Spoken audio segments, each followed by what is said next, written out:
Okay, so we've seen the rivalry, the deception, the flight, and now this divine confirmation. Stepping back, what's the bigger picture here? What are the writers trying to convey to later generations reading this, rather messy origin story? Well, I think primarily it functions as theological teaching or Mm. pedagogy. The core lesson seems to be that God's big covenant plan moves forward. It endures even through human weakness, mistakes, and moral ambiguity. So God's purpose isn't derailed by flawed people.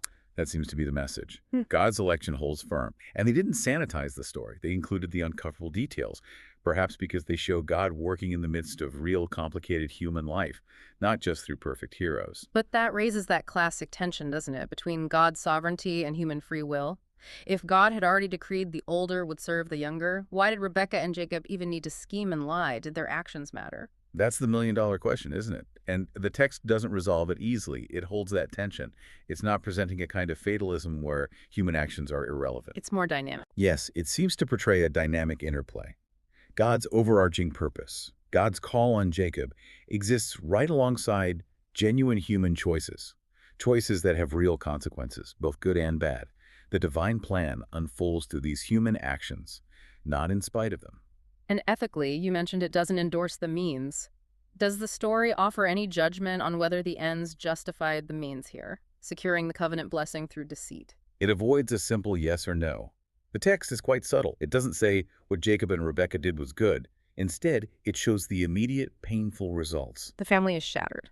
Exactly. Decades of exile, fear, and further conflict stem directly from that deception. So the narrative raises the ethical question sharply, but leaves the judgment somewhat open, focusing instead on the consequences. It records the compromise honestly, without excusing it. There's also political layer too, right? This isn't just family drama, it's about nations. Jacob becomes Israel, Esau becomes Edom. Absolutely.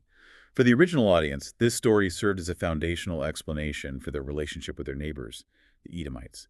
Esau's portrayal impulsive, concerned with the immediate, ultimately losing out helps to explain and perhaps legitimize Israel's later dominance or distinct identity compared to Edom. It's an encoded memory of clan rivalry and national identity formation.